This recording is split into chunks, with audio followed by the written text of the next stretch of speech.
Hi, everyone. This is Jane, and I just wanted to share something that is going on for me right now. Um, I'm in Santa Fe, New Mexico. I've been on Cape Cod all summer, but I'm out here probably temporarily, and I'm about to do an interview with Christy Campbell, and I'm going to be interviewed. Uh, Tomorrow, actually, by Emma of the Imagination podcast. And I'm going to be revealing to her new information that has been revealed to me through my own psychic viewing and remote viewing and meditation. And I know that and I know most of you know I'm a survivor of the secret space program, MK Ultra, and I'm also a targeted individual. But I'm also in increasingly even more important. Well, it's always been important to say in saving my life and my daughter's life, but increasingly more important to share. I'm also a Reiki master, and I use that every day of my life for healing, for protection, for clarity, and especially some of the master symbols I use.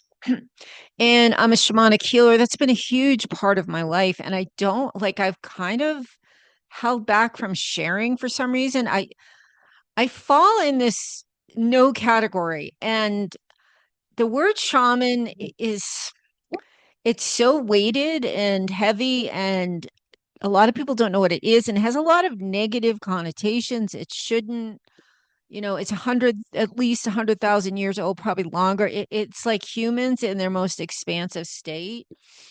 And for me, it pretty much saved my life. And I think it saved my daughter's lives because they were abducted through family court in Bath, Maine, and all resources fell through for me. There was absolutely no one in that town. I mean, I had friends, but anyone that had power, they were in on this child sex trafficking ring, whether it was police or judges or therapists. And they were trying to eliminate me because I was the only resource that my daughters had that knew what was going on. Their father was completely, but anyway, I, my whole life, I've been very connected to the healing powers of nature and the ocean and flowers. I make flower essences now. And so that developed almost like as a need for survival. I went deeper and I went into my past. In a past life, I was a Lakota Sioux medicine man, and it was the you know Mother Earth energy just is me. And so I used it, this is like the only way I could go see my children, because they were also using MK Ultra on them, whereas love became hate, and seeing me was a punishment. So um it was twisted. It was a twisted thing where what they used to kill the maternal instinct and the mother child bond, they just twist everything that is loving and kind and helpful. They brainwash the child. I think it's bad and scary, and on and on and on. So every contact with me became more of a opening for punishment. And if my daughters came to the phone to speak to me, if they met me, when I'm supposed, so I eventually, it was destroying me. And we're lucky we survived that, because it's a way to kill off the mother in every way. So I started to journey through the spirit world using my power animals and spirit guides and my ancestors, the aboriginals, the natives, and my angels, and we would go into the house of horror that they were living in, and detach them from demons and other entities and all the evil that she had brought into their lives. And I could even go into the brain and start working to unwind MK Ultra using, it was basically lions and tigers and bears, wolves, native. So, and eventually it broke them free. It actually broke them free.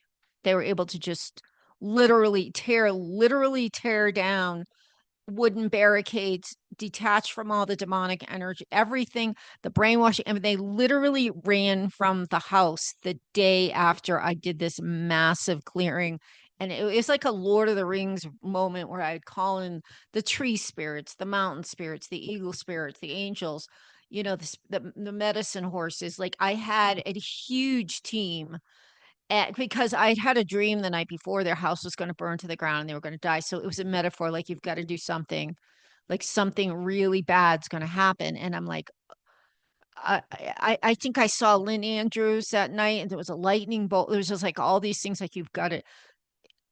So I became like this like flying through the air with all my guides to their house of horror in Bath, Maine, that they were imprisoned in, basically, with this psychopathic stepmother who I believe was related to the Nazi German Rosenberg, Alfred Rosenberg, who was Hitler's right hand man. But anyway, so we were up against a really, really massive evil. And so they went in, and we went in, and we did everything. We tore down, literally smashed windows metaphysically, tore down boards. We were doing it on the spirit level. The spirits went in and they started taking all the demonic energies off my two daughters. They detached cords that were attached to her, that were, there was MK Ultra cords, and these are called spirit attachments and intrusions and possessions. The house was, oh God, it was a mother's nightmare, worst nightmare. And yeah, it's getting hard to talk about, but so, and then I held my hand out to their souls, and they jumped on the back of my horse and we rode off. Okay, this is all happening on spirit level. We rode through the main night sky. It's on the cover of my book, this image. And we go back to where I lived then, which was like 20 minutes away from them. And I was completely exhausted, spent, but I knew something had happened. I knew something had happened. And sure enough, the next night, they their father and their stepmother went away without telling me and left them alone and kind of boarded up the house almost. It was bored. Anyway, they had this massive party, which they'd never done in their lives. And the kids that came started chanting, "Set the children free, set the children free." And these teenagers did what I did on the spirit level. They did it in the house. They literally tore windows, boards off windows, broke windows, and everybody started running. Everyone ran out of the house, including my two daughters. And they never went back. They never went back. I mean, the police were there. Somebody called me and said, "Jane, you should know what's going on." I had a few friends that weren't so terrified of the stepmother that they would talk to me. And I drove over, and it was like, yeah, there was sirens, there was police, and everybody was running. And they had tried to tip over a police car, and they were sing because like they were saying, they were chanting, "Set the children free." So I'm like, oh my God, as above, so below. So what we had done above happened below. And then I in the moment it was terrifying because they had my daughter in the backseat of a car. I don't think she might have had handcuffs on, actually, because the police were in on this too. If you understand targeting and you understand MK Ultra mind control, and if you understand child trafficking, like they don't want to let, these are assets and they want to use them. And so I got into the back of the car, and like they're there, "Who are you?" This is like how effed up this entire town was. Like, anyway, it was a Stephen King movie. And yeah, Stephen King's up there, and he has a lot of influence on this kind of negativity. But so anyway, we went to the police station. I stayed with her. She came home with me. And that was the end of their physical imprisonment with this psychopath. But they never went back. And of course, the retaliation was horrendous. My ex-husband and his wife tried to get them arrested. They tried to get them sent to a detention center. They tried to do nothing worked. I had a lawyer that went into court, got the children back in my custody. But it was too late for everything almost. I mean, they were so abused, terrified, scared. They still trusted me, because something, the love was so powerful when they were young, but they were like traumatized. They were so traumatized. So they never had to go back to that house, but the stepmother just stalked them for especially my younger one for over a decade. And it's still healing. It's 30 years later and they're still healing, but we're almost done. It's been 30 years. It was so the recovery just with 10 years with that woman was a lifetime of healing that they're going through, but they're all well, they're okay. So anyway, that's a long, long story about my relationship with shamanism, but targeted individuals don't really understand shamanism. SSP don't even, I think they think it, some people, unless they know me, like Christy, I'm about to interview, she totally understands me. And so I have this confluence of SSP, targeted individual, and shaman, and one group does not understand the other. So I'm sort of I've realized I've sort of been keeping my light down in all of them. And I've even been keeping SSP memories down because I maybe don't want to scare the targeted individual. It's just like I don't, but I just realized I've got to be me. I don't know what that is other than me. It's just me. I'm just Jane, just like I'm just Harry. But so I've decided I'm just got to go. I just got to go with it ever, and I'm inviting back the rest of my secret space program memories. And I got a very, very intense one a couple of days ago. I'm going to share it. And I think this is just the beginning. I was completely mind wiped. I was abducted with a collaboration between Raytheon Corporation, the Navy, and the Nazis when I was about 4 years old. And I was tortured with MK Ultra until my mind split. And they used one of those altars, and I saw yesterday that I was in sort of like this capsule. I don't think it was Montauk. I was in a chair. It did look like a dentist chair, but I do not believe this was Montauk. It almost felt like a some sort of a cockpit. There was so many instruments, but they were torturing me with electrodes and waterboarding, and I could see my brain split.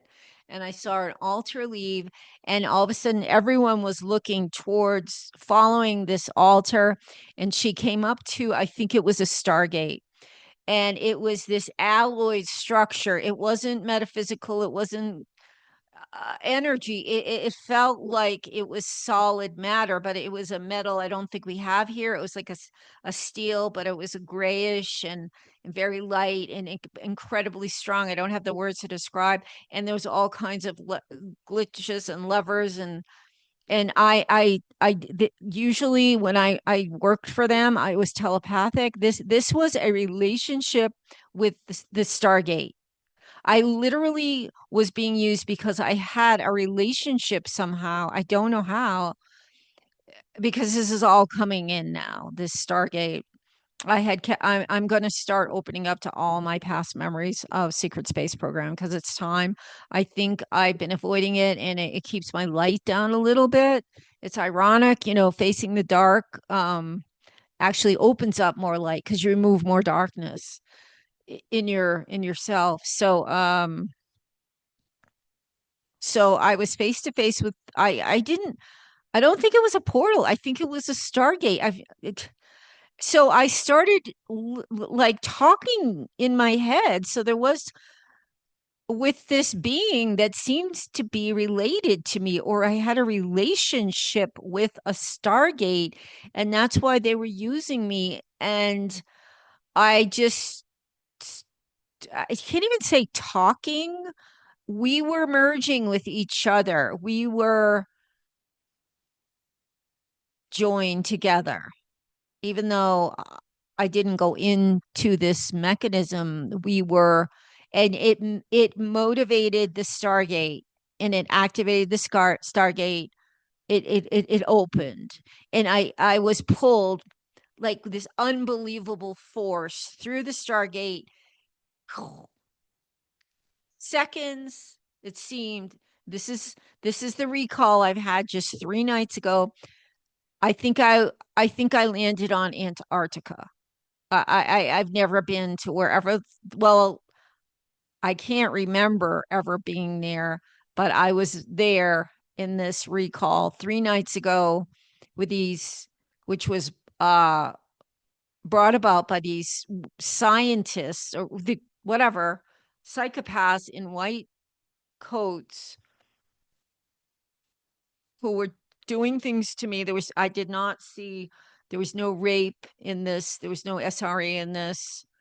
This was all on my brain, like waterboarding, like till the point, like I left, which is the point. I did not go through feeling it. I could tell that she was being tortured to the point her mind finally split and she left. And I opened this Stargate. I was catapulted through, and all of a sudden, I believe I was in Antarctica. It was silent. It was like I just can't even explain it. And I saw some sort of structure somewhere, and I was just standing there staring, like, where did this Stargate bring me? And I think it was Antarctica. So I'm beginning to think I was part of the Stargate program. I don't know. That's my first memory of anything like that, but I'm sure I have lots of memories that are going to come back because I was completely mind wiped. I, I think they started taking me at 4 years old, where I was telepathically operating ships for them at 4, and they've always been using me for my remote view kind of relationship psychic status. I do think I was exposed to SRA and sex abuse. Um, but I don't have those back yet. Uh, but this is new, brand new. 3 days ago, I'm going to talk about it. On Emma's podcast. She's going to interview me tomorrow, and we're going to go into depth about Raytheon and the whole situation in my family related to Raytheon Corporation, which is a word that means the light of God in some figuration of Greek and French. And it was founded by a German, and not Nazi paperclip German, but I think German immigrants, a Bush, Vannevar Bush in the 1920s. And then where I lived in Needham, Raytheon had sort of settled in the Waltham, Cambridge area. So we're going to go into a lot more about Raytheon and my father's relationship with them and mine. And it was a common name in my household. I always got a crappy feeling as a teenager, uh, but I didn't know why. Again, I just thought they'd convinced me I was stupid and unworthy, and so everything I thought, I tried to unthink. But we're going to get more into it. It's the Imagination podcast, and we're going to record it tomorrow. I'm not sure when she's going to upload it. So that is my brief video. I wanted to talk about that. The update is I am going to start opening up and recall because they're all in me. I'm very psychic. I can remote view. I can access all of these memories now, and I believe I have help from my Pleiadian ancestors and a couple of other beings, and uh, I'm ready. I got to share it. I got to get it out and put the last few pieces of the puzzle together. So anyway, I am available for remote view. If you want, I do shamanic healing. I do soul retrieval. I do depossession. I'm a Reiki master, so lots of times I combine Reiki symbols, powerful symbols with the shamanic healing. I also have flower essence. I'm an herbalist. I make some herbs. But I will leave all that below the information, and I hope you stay tuned. I'm going to interview Christy Campbell in about 2 hours, and that will be interesting. I'm sure she has a series of books out now. She's a prolific light code transmitter. She just endlessly brings through light codes, which fascinate me, and I find it very uplifting to be around her, even though she's been through, you know, yeah, the worst of the worst of the worst of SSP. But anyway, love to you all, and I'm going to stop this now, and let's see.